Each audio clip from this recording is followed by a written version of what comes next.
So let's look at the purpose of literacy education research. Why do we do it? What is it for? First of all, remember that we must look at teaching and learning from multiple academic disciplines. And what we're inquiring about in research is how children learn to read and write. And one important thing to remember is that literacy doesn't begin with reading. It actually begins with writing, because an author communicates a message to someone, to a reader, often unknown and invisible. But that is an important perspective in terms of looking at what we're doing in terms of the knowledge base for literacy.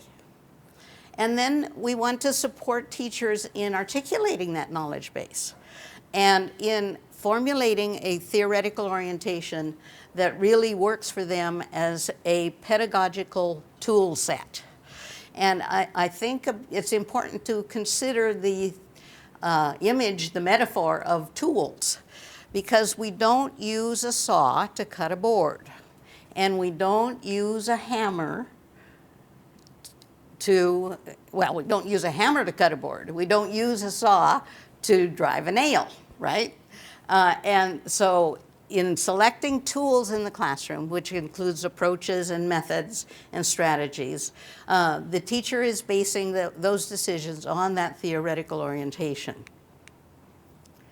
And then we want to communicate research findings and their implications to teachers so that they can have the maximum ability to make informed decisions. And they need to be empowered to become critical consumers of literacy research. That means when someone says to you, the research says, the first question is, who says the research says? Right. Being critical consumers requires the realization that all research is interpreted. It's an interpretation. And so when someone says the research says, they're giving you their interpretation of what the research says, and you have to inquire whether or not they have the authority to speak with great knowledge about the research. And one of the concepts that is really important is the concept of population validity.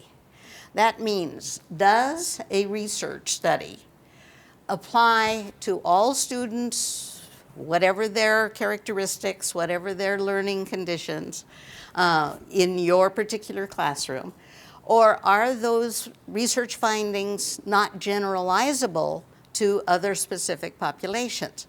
And that's one of the reasons why we're going to be looking carefully at students' learning characteristics, because population validity of a study will tell us whether or not those findings apply equally to all groups, or in the case of multilingual learners, whether or not they're meeting the specific learning needs and learning characteristics of those students so that they have equity in their education.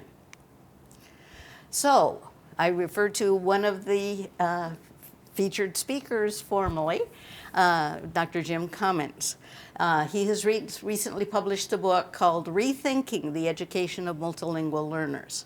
And I'm quoting him directly from his book.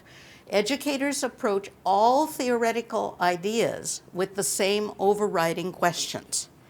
In other words, we go from an idea to a theory. What does this idea have to do with my teaching?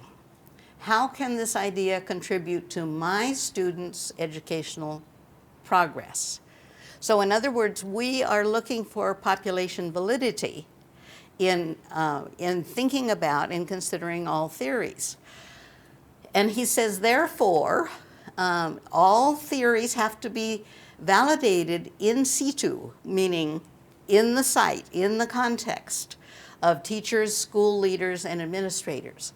And we look at ourselves as partners in the generation of knowledge. Because remember that knowledge coming from research is cumulative. It builds on former studies, former trends in theories and knowledge. It is not substitutive, which means that we don't substitute for a new theory, former knowledge from research with a new theory unless there's sound reason to do so. So this touches on the idea of context validity. Research has to apply to our particular context of instruction. And this is important because it tells us what ideas may come or theories may come to be popular or highly advocated for in certain circles, but that may not apply equally to the context in which we're teaching multilingual learners.